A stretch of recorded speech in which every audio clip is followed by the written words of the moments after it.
भैया नीट के लिए अभी काफ़ी कम समय बचा है एंड साथ ही में उसके साथ कुछ लोगों के जो है बोर्ड के एग्जाम भी आ जाएंगे तो वो जो है वो उसमें बिजी होने वाले हैं।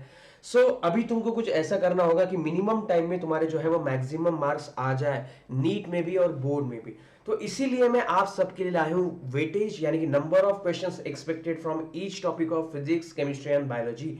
तो ये आपको जो है वो सारे नोट डाउन कर लेने हैं एंड इसी के हिसाब से अपनी जो है वो पर्सनल प्लानिंग तुमको जो है वो बनानी है। अगर आप चाहते हो कि मैं आपके लिए ऐसी कोई प्लानिंग बना के दूं, नीचे कमेंट सेक्शन में डाल देना, मैं आपके लिए एक प्लान भी जरूर बना के दूंगा। तो देखो, सबसे पहले हम स्टार्ट करेंगे केमिस्ट्री से एंड देन हम जाएंगे फिजिक्स एंड देन हम जो है बायो के हाई वेटेज चैप्टर की जो बात करेंगे। तो सबसे पहले अगर मैं केमिस्ट्री की बात करूं तो यहां पे तुमको देखने को मिलेगा, तो कुछ कुछ टॉपिक है जो काफी इंपॉर्टेंट है यहां पे तुमको देखने को मिलेगा। ऑर्गेनिक केमिस्ट्री यहां पे काफी अच्छे से करना पड़ेगा, उसमें से some basic principles and technique जिसमें आयु पैक एंड वो सारी चीजें आती है, तो उसमें से 4 क्वेश्चन जो है वो आते हैं। देन कोऑर्डिनेशन कंपाउंड एक ऐसा टॉपिक है जो बोर्ड के लिए भी वहां पे fill in the blanks, one word ऐसे क्वेश्चंस उसमें से भी पूछे जाते हैं। तो आप जो है वो बोर्ड के साथ साथ ये चैप्टर भी कर सकते हो जिसमें नीट का भी 4 क्वेश्चन का वेटेज यानी कि 16 मार्क का वेटेज यहाँ पे आ सकता है। देन उसके बाद हाइड्रोकार्बन 11 का, इक्विलिब्रियम 11 का, ये केमिकल काइनेटिक्स एंड सॉल्यूशंस जो है ये भी तुम कर सकते हो यहाँ पे इसके हिसाब से। ठीक है, उसके बाद अल्डिहाइड, कीटोन एंड इसके भी 3 क्वेश्चन जो है वो तुमको यहाँ पे देखने को मिलेंगे। तो ये लास्ट ईयर के हिसाब से बनाया हुआ है, इसमें थोड़े बहुत चेंजेस इस साल हो सकते हैं, कुछ कुछ टॉपिक डिलीट हो चुके हैं लेकिन उसके रिलेटेड क्वेश्चन जो है वो तुमको देखने को मिल सकते हैं, तो तुमको उस हिसाब से जो है वो रेडी रहना होगा। देन बाकी के जो टॉपिक्स है ना उसमें से सिर्फ दो दो क्वेश्चन आते हैं, तो ये तुम बोर्ड के बाद भी कर सकते हो या फिर जो क्लास 12 के है उसके लिए थोड़ा सा एफर्ट्स भी जो है वो कम ले सकते हो। जैसे कि यहाँ पे तुमको देखने को मिलेगा बायोमोलिक्यूल्स वाला टॉपिक है, पी ब्लॉक वाला टॉपिक है जो बहुत ही बड़े बड़े टॉपिक है लेकिन दो दो क्वेश्चन ही पूछे जाते हैं।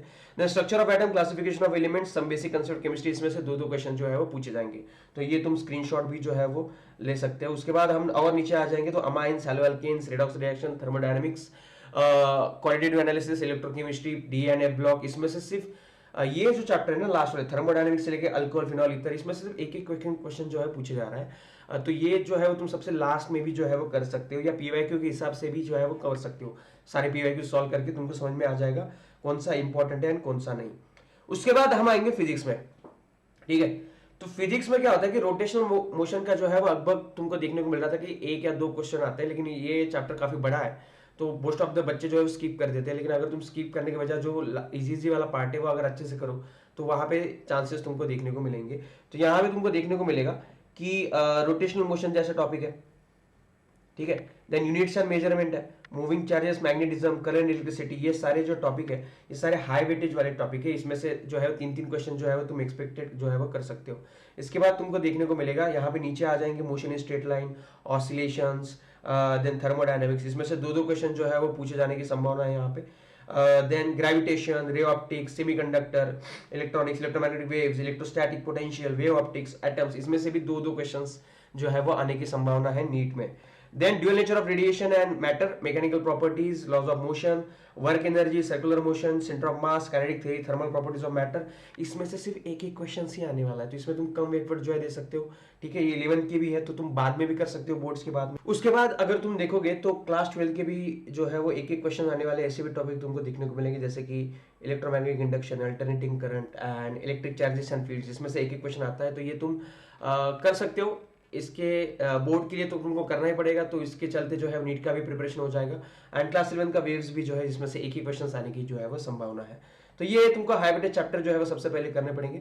उसके बाद अगर हम आते हैं बायो की तरफ, जो लास्ट ईयर का वेटेज था उसके हिसाब से अगर हम देखें तो यहाँ पे तुमको देखने को मिलेगा मॉलिक्यूलर बेस ऑफ इनहेरिटेंस जो है वो सबसे हाई रेटिंग पे चल रहा है, 7 क्वेश्चन इसमें से आने की संभावना है। उसके बाद cell unit of life 5, plant kingdom 5, sexual reproduction fun plant 5, human reproduction 5, तो ये हाई वेटेज चैप्टर ये तुमको करने ही चाहिए और ये क्लास 12 का भी है। Molecular basis, sexual reproduction, human reproduction, ये बोर्ड के हिसाब से भी काफी इंपॉर्टेंट टॉपिक्स है।